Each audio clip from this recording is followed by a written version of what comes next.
The phone's for you. Here's your look at the new NECA Toys Scream Ultimate Ghostface action figure.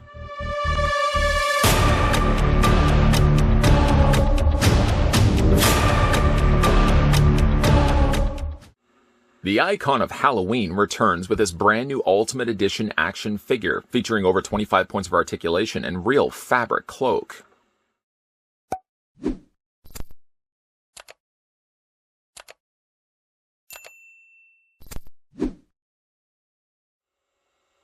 Before we get a closer look at Ultimate Ghostface, first thing we're going to want to do is figure out how tall the figure stands. I'd like to thank as well the folks over at NECA Toys that provided the sample of Ghostface that we're having a look at in this review, Ghostface right now. And I know I probably said Ghostface several times already.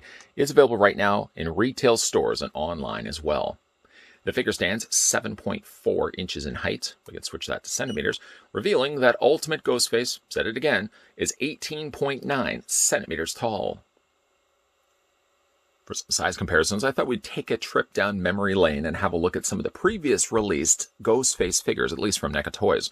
The first one we did get was this one right here. Now, you'll see a trend, at least with the two that I'm about to bring out, is that they decided to go top half sculpted plastic, bottom half fabric. It doesn't really translate very well when you have opposing mediums like this, fabric and plastic, especially when it's supposed to look like one continuous cloak. NECA Toys also released a zombified version of Ghostface, which is basically the same construction.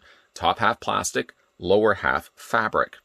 They did then rectify it by releasing a Ghostface that was all molded plastic from head to toe, and it served its purpose fine. Again, the only downside to that was the fact that now going all plastic, it means it does limit what you can really do when it comes to rotating the figure, because he basically just has a half cut on his torso. As soon as you start twisting it, it really does throw off a lot of the sculpting. And then just recently, we also had a look at the retro cloth Ghostface as well. Definitely lots of figures released from NECA Toys. Actually, predating this one right here, there was also another retro cloth figure that I already did a review of Ghostface, but just couldn't find where that figure was at the time of this review. But you definitely see there's a lot of progress I feel NECA has made from the initial released Ghostface to what we now get with this Ultimate Edition that we're going to be looking at in this review. The figure comes with a good amount of accessories. Let's have a look at those right now. Starting first with the smallest and most likely to be lost, he comes included with his voice-changing box. This can be fit into his hand and, of course, comes on the ready if he wants to distort and throw his voice off so that any one of the killers could sound like Ghostface. One thing he doesn't come included with, which I'm sure many people would still cry foul over, is he doesn't come with a cell phone. I would still use the argument, really, that if you see Ghostface in any one of the movies, he's not really ever wielding or carrying around a cell phone. It's all stuff you see behind the scenes when he's calling these people before he's ready to kill them. The voice-changing box, on the other hand, makes more sense, I feel, to be coming included with the figure, so I'm really glad to see that he gets it. If you really, I'm sure, want to use a cell phone, you probably could find a small enough cell phone to pack with the figure, but again, I don't think he really needs one. He comes with a couple of interchangeable hands. The hands are designed in different shapes and configurations depending on what accessory you specifically want him to be holding. He comes with slightly varying sizes of holes depending on which knife you want to put into his hand. I've currently got one in his hand that ideally is best suited for the Buck 120. He also comes with a slightly more wider grip, good for holding things like the Scythe, things like holding the voice-altering box. So this is a good hand for maybe holding those items. We can put those to the side. He does come with his Scythe. We'll start talking about his knives in a second. He comes included with his Scythe. It's a nice looking piece. You can see the coloring that they've added to the blade really lends itself to the idea that it looks like it's slightly rusted, especially for the fact it's got a little bit of that brown at the bottom of the blade. I like the fact that there's a two-tone coloring. In fact, actually, there's like a little bit of off green that's been added just to the edge of the blade, really giving it that look of age and wear and tear. Like this is something that's been sitting in a barn somewhere. The detailing also done to the actual main handle is really good also as well. I have seen some people online use this sheath, use this scythe, I should say, to be actually displayed with the Tots Halloween 5 Michael Myers, because that Michael Myers didn't come included with one. If I decide I don't want to display this one with the Ultimate Ghostface, most likely I'll probably be using that scythe, I feel, with that Michael Myers figure instead. Speaking of Michael Myers, on the back of the box, the read-up that I did at the beginning of this review, the way that they describe it, the icon of Halloween, really makes it feel like I'm more describing Michael Myers than Ghostface. But I digress. So he does come include with that. We can put that to the side as well. And then, of course, he comes with various different knives. Of course, his whole thing is he loves to stab people. And, of course, he comes with several different knives. We'll start with the largest one. He comes included with just a straight-out butcher knife. You can see it's been quite slathered with strawberry jam. No, that's not strawberry jam. That's somebody's blood. You can see it looks like he's made several swipes by the fact that there's some slightly lighter colored blood on the blade and then slightly darker blood over top of that.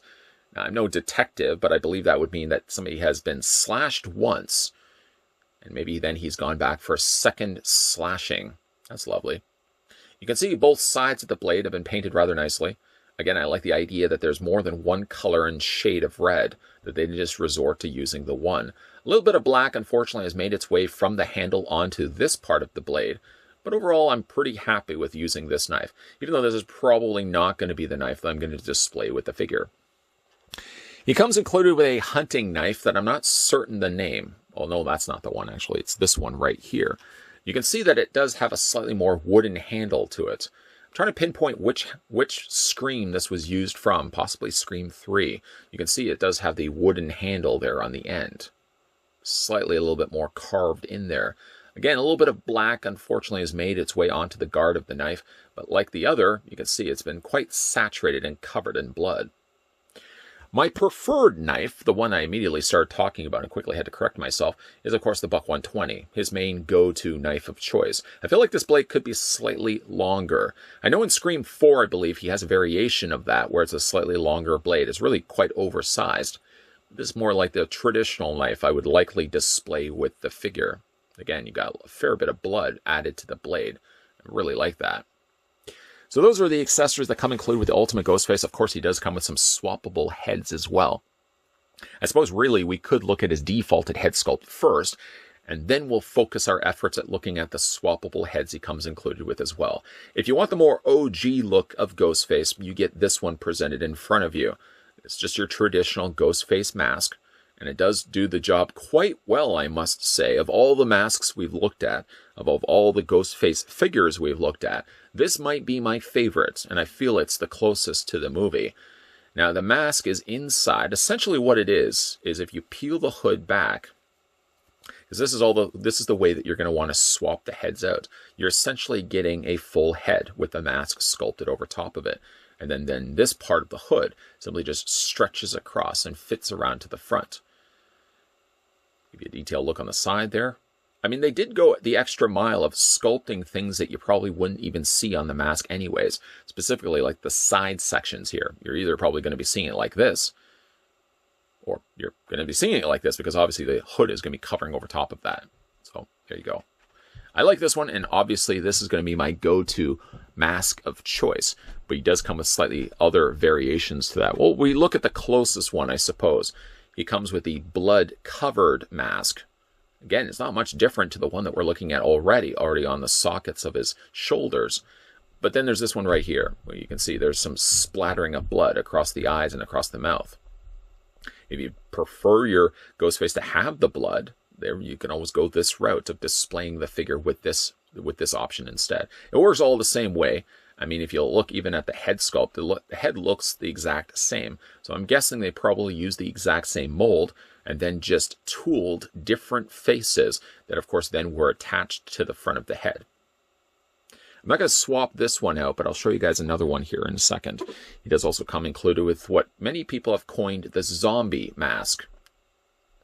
And this is when we looked at the beginning comparisons. NECA Toys did release a zombie version of Ghostface of part of that first line where it had the top half being plastic, the bottom half being fabric. And again, this is a nice alternative to that because up to that point, we really haven't gotten much in the way of a zombie mask. I do like the fact that they include this one. This one does have the cracks and the imperfections to it. A right dingy, grimy looking mask. If you do want to change any one of these out, by the way, all you do is just pop the head off the ball joint. Replace the head with the one that you want to go with. Now, I find one thing about these heads is that you really do have to apply a fair bit of pressure to get them on there. And a lot of times when you are bringing then the hood up, I find that the head seems to want to pop off the ball joint. So you'll find a lot of times, I'm sure, once you get this head on and once you get the hood draped across it, then go back there again and just reaffix that head until it's perfectly in place. And there's the zombie mask. The other option available is the glow-in-the-dark mask, or what I would consider to be the stab mask. You can see it's all basically the same mask as the original, although this one is all treated to a green coloring. And I like this one. I think of all the heads, the swappable options that we get for this release, the two that are my favorite are the original, and I would say is probably also the stab mask. Really like the look of that one. And again, if you want to swap that out, just bring the hood down as far as you can get it. The head has already actually come loose from the ball joint. We'll take that out. Bring this down just enough that you can get in there on the ball joint. Fit that in place. You'll see that there's a little wire sticking up because there's actually a wire frame on the hood. Frequent, I'm sure, times of bringing down the hood and bringing it back up, you'll probably find yourself start freeing that wire on the inside of the hood. Again, just a little bit of pressure, pop that in place, and you've got yourself this stab hood. Now, again, like I said, this is all wire frame, so if you want to, you can then manipulate it.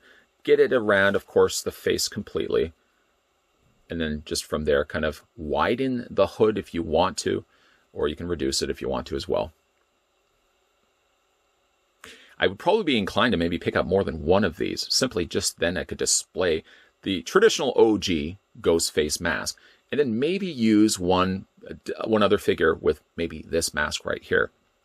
The zombie mask is great, as well as the blood-stained mask, but I really like this one because it reminds me of the Stab movie. Of course, the main focal point, I suppose, of Scream 2, and I think Scream 3 also dabbled into Stab. So I really am looking forward to probably picking up another one of these, just so I can then use the Stab mask as one of the head options available. But we'll go ahead and revert Ghostface back to his traditional colors of the white and the black. You probably already see what I'm talking about earlier, where if you move this hood too frequently, if you keep pulling it down, putting it back up, pulling it back down, a lot of times that wire starts freeing itself. But the wire is certainly good and aids to help manipulate that hood opening. So you can get that wider looking. This is kind of the way I'm going to be displaying it, with slightly more open on both sides of it. The only thing that the hood is slightly missing is it doesn't have that point. Depending on what design of Ghostface you like more, some hoods have more of a predominant point on the end of it, and others were just simply smooth like this. One thing also that maybe people or fans of this series and franchise would probably point out as well is that he doesn't have a completely glitter-looking costume. Some cloaks that he wore were a little more glittery than others. I'm kind of glad that they actually toned that down with this release. It still has, if you slightly tilt it, the light hits it in such a way, especially here on the shoulder, for example, where I feel it still has that slight glitterish effect.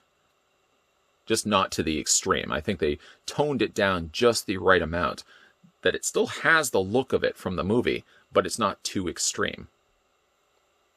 As for the rest of his body, we can bring his arms up, for example. You see he does have the dangling strips of fabric coming down from his sleeves. So basically what it is his entire sleeves are encased in the material. They're adhered, what it seems, on the very end of his forearm here. And if you feel it right here, I would have expected, actually, that there would have been just a regular smooth arm underneath that. And it's not the case.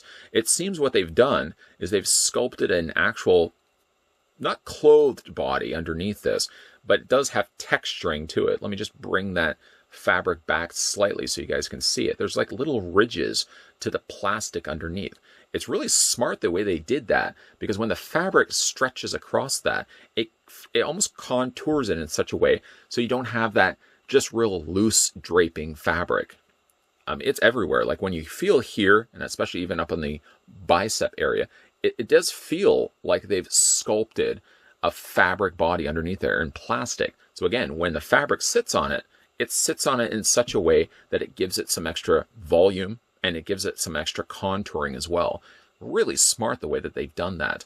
The only downside, though, is that you really can't bring the sleeve up. So when you are getting the figure out of the packaging, you're sort of ballparking as to where the ball joints and the hinges are. Shoulders are pretty much a given. You know where that is. You can move those arms completely fine. But specifically right here, this is something where you have to take that leap of faith and kind of ballpark the idea of knowing where those elbow bends are. Again, you just sort of feel in there, and you kind of feel where that drops down in there, that you can feel the joint. There's one there, and there's one there. And then from there, you can double bend the elbow. I know we're sort of talking about articulation already, but again, when it comes to this one, I had a little more of a difficult time. I could feel, obviously, the joint right there, and it allowed me to bend it, but I can certainly understand the difficulty that probably would be with getting this guy out of the packaging, and then again, trying to gauge whereabouts that joint is. Certainly, you would have to really be certain that you don't have the arm twisted the other way around. You can't really do that. Well, I guess you could. So you would have to definitely make sure you've got that joint right lined up exactly where it is. Because if you're bending against the joint, you know ultimately what's going to end up happening. You're going to be breaking that joint. You're going to be breaking that elbow joint right there. Let's go ahead and lift up the actual cloak so you guys can see what goes on underneath here. Essentially what it is it's just a basic smooth body. I suppose if you are somebody that's a customizer, you probably could use this body for something else. They didn't feel the need to sculpt anything underneath that. I mean, because after all, this is not something you're going to be seeing on the figure anyways. I'm only doing it for this review, but you're probably never going to be lifting the cloak up like this to reveal how barren the sculpt is underneath that. You can see there's the articulation point right there where the top half of the torso would articulate via ball joint to the lower half of his body. But going back, though, to the idea of the sculpting underneath, things that you, again, would see is only really like this part from the knee down. You wouldn't really see the top of the leg. And yet they've gone the mile of still sculpting that in there, giving the seam lines to the sides of the pants, giving that natural wrinkling, forming that would be on the pants. Even though, again, when you are bringing the cloak down, if I bring it down all the way, you'd never see it. It'd be completely hidden and gone completely. So I appreciate the fact that NECA Toys would have actually sculpted all of this up here. Even if there was a chance that you would bring the cloak up slightly, you would see there's still enough sculpting going on underneath that. As we get a little bit further down, now for Ghostface Shoes, he's sporting a pair of brown loafers, I suppose, laced up, as you can see here. And some nice additional silver paint added just to the ends there, the loops, of course, the laces that are fed through. And then we just slightly tilt that up. You can see the under sculpting of the shoes with some peg holes, much needed peg holes on the undersides of his feet. So if you do want to put this guy in any dynamic poses, certainly having him running or something like that, I guess you could probably use yourself a NECA display stand and simply just plug the display stand to the feet, providing with using those holes that are located on the undersides of his shoes. Let's go through the articulation on Ultimate Ghostface. So his head rotates back and forth. It moves up. It moves actually quite a bit up, and it moves quite considerably low as well. And you can also rock it back and forth. Periodically, again, depending on whether you're changing the heads quite frequently or you're just moving the hood off or just sometimes moving the head back and forth. I find sometimes the head does free itself from that ball joint. So again, just pop that back down. There's no harm, no foul. As for the top torso, we've already looked at his construction. So he has the top torso allowing a ball joint motion. You can move it up, down, back and forth, and you can rotate it back and forth this way as well. For the shoulders hinge out, almost at a full 90-degree angle bend. You can bring the arms forward. You can bring the arms back. He has a swivel. Now, the swivel is actually in the elbow. One thing that you can also do too, I went back and wanted to talk about, remember that joint we were mentioning in the elbow and how it's hard to see? One little thing you can actually do as a little tip is rotate it. Rotate it. So I'm going to give you an idea of how it rotates. And as it rotates, you might then get a better idea of where that joint is situating, that you can then bend the elbow back and forth that way. The hands also rotate all the way around. You can move them back and forth as well. By the way, also, something I didn't talk about when changing out the hands. Say if, for example, you did want to change out the hands. I'll show it on this one hand so you guys can see. All you really have to do is bring back the sleeve. Now, the sleeve is, again, pretty tight against that forearm, but you can get in there and just twist the hand off.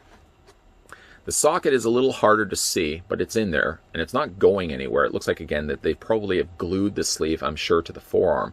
And then again, you just pop the new hand in. Like I said, super, super easy. The lower half, again, you've got that ball joint going on there. Now, we've already looked at this. He doesn't have a waist swivel. Instead, in its place, he just has the upper torso ball joint, and then he's got all the ball joints working in the legs. So the legs split out. You go forward and back on the legs, no problem whatsoever. And because of the way that they're jointed, it also allows you to rotate that leg, essentially where it's attached via that ball joint. You can rotate it back and forth this way. But again, they move back and forth, no problems whatsoever. You can bend at the knee. You can rotate his lower leg. And you can also articulate the foot by going up and down, back and forth, and you can also rotate the feet this way as well. The only issue I've had with the figure is again, just changing out the head. Not so much of an issue where I'm worrying about it, but just every single time I've brought the hood down, I usually find myself popping the head off, and that could easily be a fix of just popping it back on the ball joint. But I've also noticed repeated times of doing that, the wire has started freeing itself from the inside of the hood. And that's probably a fix of me just pushing that back in. Getting that back in. I probably could take myself maybe like a small needle or something like that. See if I can fish that back in. Feed that back in. Maybe even a small screwdriver. The other thing about this figure is I find getting his feet are perfectly flat. I find this one foot right here has some more issues where it tends to want to lean out this way. I may maybe take the foot off and maybe see if I can heat that just so I can get that warped back, bend that back into place. But I'm really happy with this release. I know it took me a little longer to have a look at this figure, but rest assured, you know me, I'm a big horror guy myself. So of course the idea of getting ourselves an ultimate Ghostface was right up my alley. He comes with enough accessories as well so you can customize your Ghostface exactly the way that you want. You can even use the stab glow-in-the-dark head sculpt as well if you want to. But there's a lot of customization going on for this guy that I really think if you're a Scream fan, the ultimate Ghostface here I think is a must pick up. One last thing I also wanted to show you guys was the effect of having the glow-in-the-dark mask. Just with the little bit of light that I've actually put onto this mask, it almost seems like it's illuminating all the things that are around it. I'm really impressed with how bright this mask actually turned out. And even though it's probably going to be my second favorite way of displaying the Ghostface, I appreciate the fact that NECA Toys would have included it along with the figure. With every new Ghostface release, it seems to be an improvement from their previous outing. Of all the ones that we've looked at, this is by far the best of the batch. Going back to basics, clearly Ghostface is one of those characters that has to use fabric. NECA Toys over the years have dabbled in either going plastic or going fabric, or in some cases, even in its earliest outings, Ghostface had a half-and-half treatment. Top half was plastic, bottom half was fabric, and honestly, the figure didn't really work for those reasons. You were looking at a jarring idea that the figure had a lower skirt, and the top half of them being all plastic. They rectified that with a follow-up figure, but then making him all plastic meant that any time you articulated and moved the top torso, it looked like he was cut in half. Definitely fabric is the best way to go. He still has the plastic body underneath, but by giving him a real fabric cloak that can go over top of it, it moves naturally the way that fabric should be. Doesn't mean that he limits his articulation at all. In fact, quite the contrary, he still has just as much articulation as some of the other NECA releases over the years.